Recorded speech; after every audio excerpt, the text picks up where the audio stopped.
Hello, welcome back to my channel. My name is Beth. I'm trying to fix this.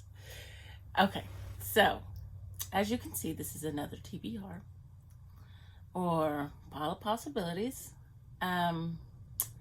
because another readathon came out and I surely want to take part in it.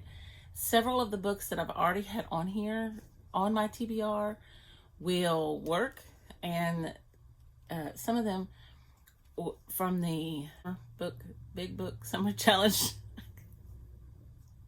The books I'll be reading that were the big books for the summer challenge. I'm sorry, Sue Jackson, the big book summer challenge of 2024. Some of these will fit that, and some of them are new that I didn't put on there. So some of them were from my TBR in May. So some of them are my TBR for June. Some of them are repeats. Some of them are repeats forever and a day. But, okay. So, this is my notes. The bingo board that I'm using. Okay, so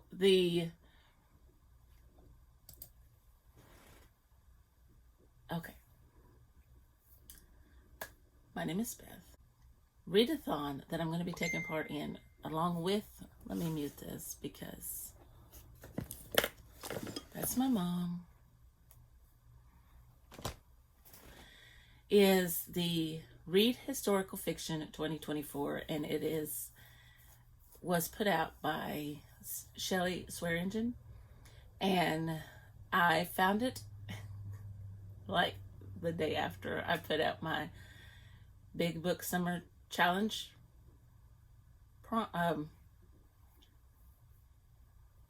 of possibilities. And so I debated, and I knew I wanted to take part, but I didn't know if I wanted to put a TBR out. But I decided, yes, I would put a TBR out. And so I got all my notes and stuff, so here I go. I've watched everybody else's TBR, and my books are a lot more, I would say, contemporary.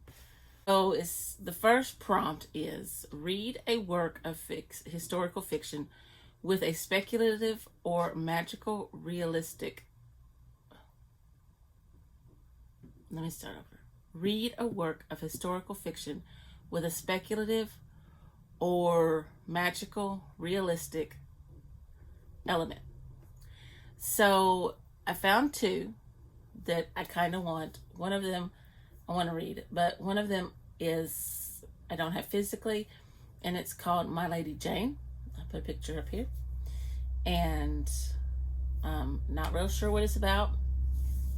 I mean, I read it, but since I don't have it, it's kind of one of those things that you kind of skim over and then it's gone.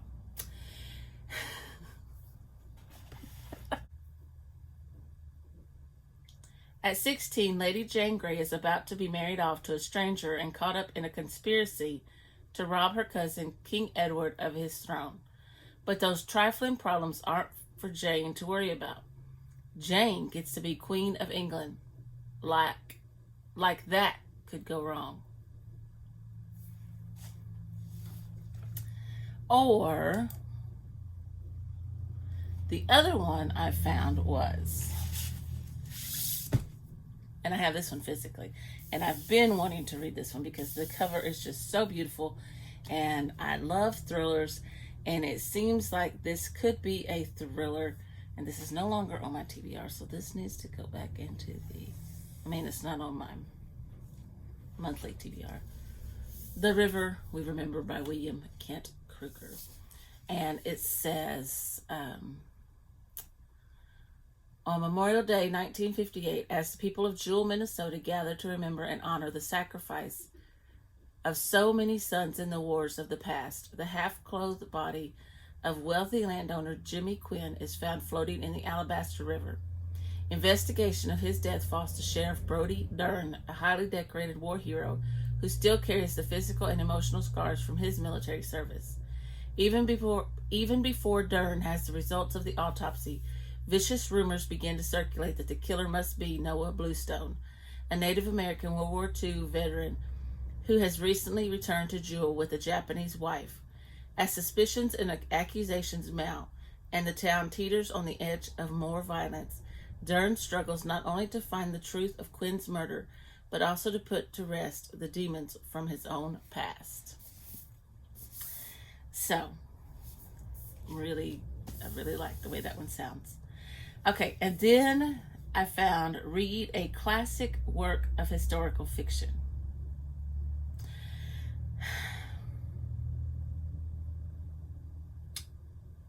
So, I have several. I have The Count of Monte Cristo. I have Gone with the Wind. I have, but I think I'm settling on A Tale of Two Cities, and I hope I can get like the audiobook for that one, for this one. And this is about the French Revolution.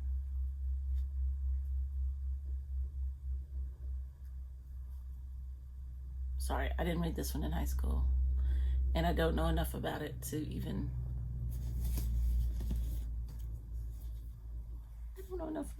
try to explain it.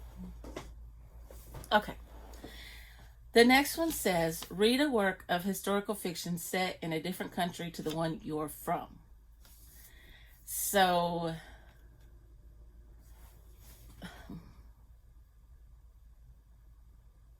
I have on loan from the library, I have Maisie Dobbs, the first one, which I really want to start. Now, I know that's like a mystery, but it still works because it's still historical fiction, technically. But I also have another one I've been wanting to get to, and you'll notice a theme here. A lot of my historical fictions are book of the months. I have A Gentleman in Moscow by Amor Towse. And when in 1922 the 30-year-old count is deemed an unrepentant aristocrat by Bolshevik tribunal, he is sentenced to house arrest in the Metropole, a grand hotel across the street from the Kremlin.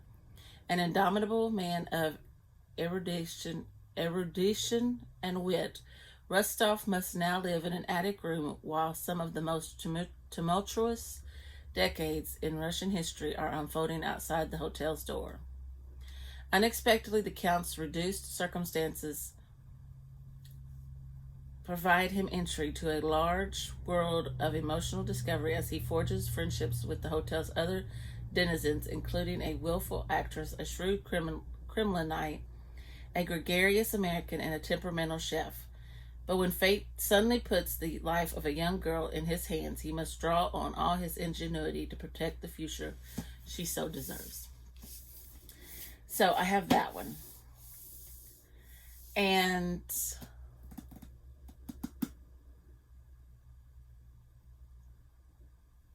I also, there was another one. Oh well. All right. Okay. And then it says,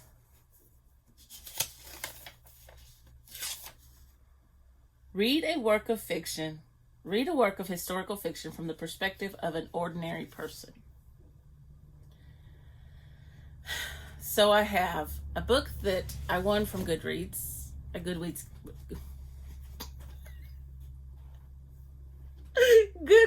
giveaway, and I had started it, but I only got a few pages into it. But I was so excited to get it, and I think it's going to be such a good book. It's about the burning of a dance hall in the Ozarks, and so I have this one, The Flower Sisters, and it says, drawing on the little-known true story of one tragic night at an Ozarks dance hall in the author's Missouri hometown, this beautifully written and dearly nostalgic novel picks up 50 years later, for a folksy, character-driven portrayal of small-town life, split-second decisions, and the ways family secrets reverberate through generations. Now, I'm going to tell you, I read the scene from the first opening scene of the fire, and this author, I felt like I was there. Well, I'm going to have to reread it, though. Anyway, there's that one. I'm going to put a picture up here. Night Falls on Predicament Avenue. It's by Jamie Jo Wright. It's her new one. And, oh my goodness, I just love her writing. She writes, like, ghost stories. But she's a Christian author, and I just love her books. I also had down two murder mystery ones, but I'm going to save them for the other ones. Okay, so read a work of historical mystery or historical romance. Okay, so I'm going to put it up here. Murder in Rose Hill. Now, I have to look this one up to tell you what it's about. By Victoria Thompson. I put a picture up here. Now, this is book 27 of 27. And my friend Chris, she would be upset with me to read the last book of the series. But, and, you know, the first one might be just as historical fiction as this one. It says, and this is a gaslight mystery, is the series. It says, Sarah Malloy has just helped with the delivery of a bouncing baby girl at her women's clinic when she receives a visit from an engaging and determined young woman writing an article for New Century magazine. Louisa Rogers explains that she is researching the dangers of patent remedies. Sarah is only too happy to tell Louisa exactly what she thinks of the so-called medicines, whose ingredients include heavy doses of alcohol and other addictive drugs and hurt much more than they help. A few days later, Sarah receives a visit from a bereft Bernard Rogers, who explains that his daughter, Louisa, has been found strangled in the lobby of the building where New Century has its offices. The police have decided it was a random attack and have made no attempt to investigate, hinting that Louisa got what she deserved for sticking her nose where it didn't belong. Sarah wants justice for the bright young woman, but as she and Frank delve deeper into Louisa's life, they find that nothing is quite as it seemed, and Louisa is not who she claimed to be. The Malloys must first solve the mystery of Louisa's life before they can figure out who wanted to see her dead. And then there is Murder at Kensington Palace.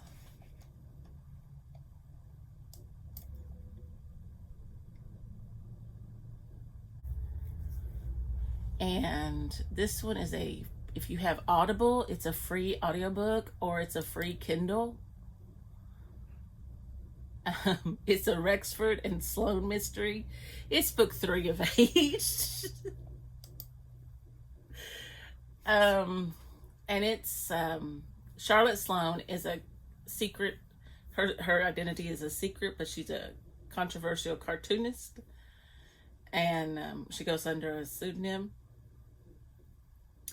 But she works with the Earl of Wexford. Her cousin is murdered, and his twin brother is accused of the gruesome crime. She turns to the Earl of Wexford for help in proving the young man's innocence. She finds the brooding scientist just as enigmatic and intense as ever. Their partnership is now marked by an unfamiliar tension that seems to complicate every encounter. Despite this newfound complexity, Rexford and Charlotte are determined to track down the real killer. Their investigation leads them to on a dangerous chase through Mayfair's glittering ballrooms and opulent drawing rooms, where gossip and rumors swirl to confuse the facts. The more they try to untangle the truth, the more tangled it becomes. So, and I would like to go back to the Bridgerton series and reread those and finish the series, because I got to I think the last one I finished was, I think it was Francesca's book, and that was I still had 2 Gregory and Hyacinths. So there's those. That was the mystery or romance one. And read a work of historical fiction from the perspective of an extraordinary person. I did struggle with this one. I only found one. And I'm not sure if it's because she wasn't extraordinary when this one was, when this would have taken place.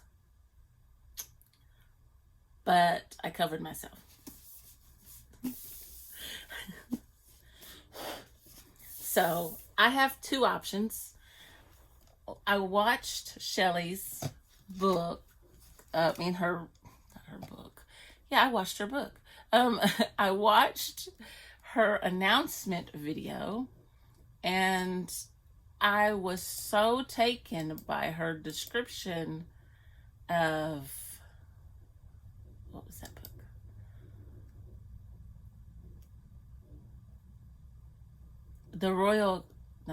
America's First Daughter. I think that was her that was talking about it. That I ordered that. I'll put it up here.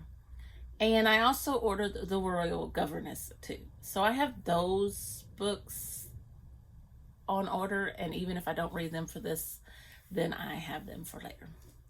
So, but I have this book, Jacqueline in Paris by Anne Mall, and I've had this on my shelf. And we know who Jacqueline is. It's Jackie Kennedy. And of course, this was before she was Mrs. Kennedy and First Lady of the United States. But I did think this might fit. If it doesn't, then I will read America's First Daughter or find something else. But this is about, what is her name before she married? Bouvier, Jacqueline Bouvier. And she goes to Paris and spends the summer, I think it's the summer, her junior year abroad, okay? It's not the summer. She's 20 years old, and so she goes over there to spend the year. And she stays with this lady, and it's just her life for that year. And I've been intrigued by this book and have tried to fit it into everything I can, and so this might just be the time to read it. All right.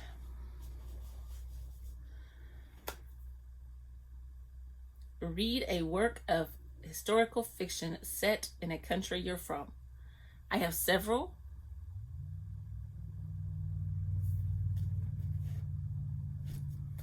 I don't know where all these fit, but this is the one that I have chosen for this one. The House is on Fire by Rachel Beeman, and this is set in 1811 in Richmond, Virginia. And it's the winter social season. And it says, I do a better job just reading the synopsis than to try to tell you what it's about, because I never can remember.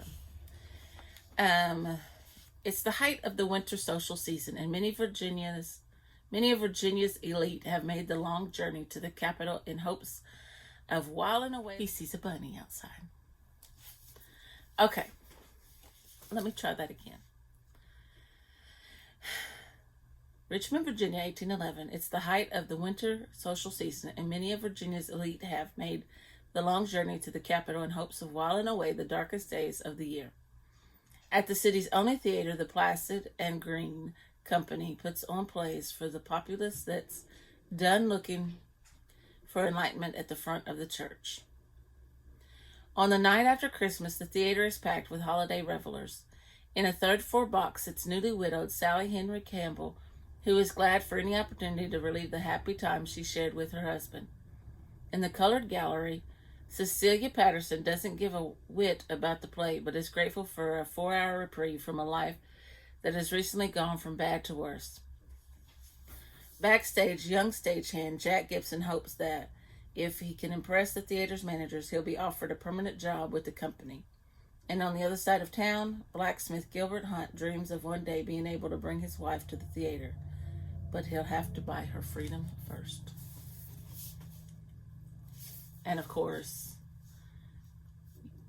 I mean, it's inevitable. You see the title. So, anyway, my mom, I don't know where I was going with that. Okay. And this is my last one. And I have 3, 6, 8 more books sitting here. Read a work of historical fiction set to you in a new... Read a work of historical fiction set in a new to you historical time period. Okay. So I've thought, and I've thought, and I've thought, and I've thought about this. I have several options for this. None of them are really, really new. Ancient history, like Mesopotamia, like early civilization and up. But I read like all types. But I don't really like to read about World War I or World War II. So I got The Book Thief, which has been on my TBR for months. And this has been on my TBR for a couple of months. Killers of the Flower Moon. This is the Osage Murders and the Birth of the FBI. I have... I'm not sure when this is. Goodreads says this is it. Historical fiction. I'm not sure. I'll have to see when it was set. Where the Crawdads Sing.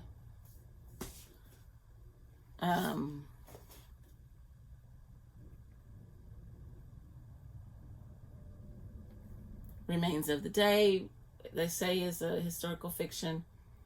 It could also go, if it's historical fiction, it could also go for set in a place place that I don't live.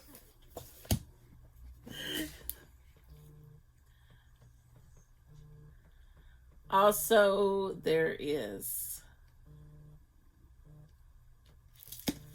this one could be set in my country, in the country I'm from, The Giver of the Stars. This is set in Depression era in America. This is by Jojo Moyes. They start little free libraries, so to speak, I think. Traveling library. Sorry, I misspoke. Traveling library. This is Lovely War by Julie Berry, and it's set in World Wars I and II. This is probably the one I will read because it is set in Romania. I'm not sure it's old enough. It's set in 1989, so that may not be old enough. So maybe putting that one back. But I also have this one, but I don't think I can get it read because it's kind of thick. So this is Fall of Giants by Ken Follett. And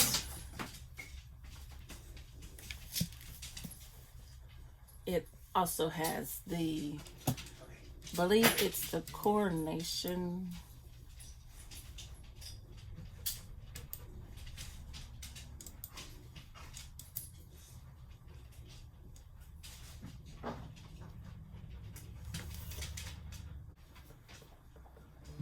But all of those I want to read, and I also have another book that I'm planning to use a gift card from a wonderful student who blessed me at the end of the year. He and his parents blessed me with it, and it's called, I'll put a picture of it up here because I don't have it yet, Arthur and George, and it says, as boys, George, the son of a Midlands vicar, and Arthur, living in shabby, genteel Edinburgh, find themselves in a vast and complex world at the heart of the British Empire. Years later, one struggling with his identity in a world hostile to his ancestry, the other creating the world's most famous detective while in love with a woman who is not his wife, their fates becoming inextricably connected. And I did read on,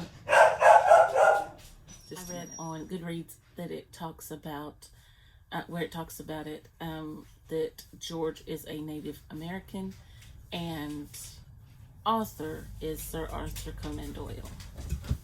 So those are all the books I want to read for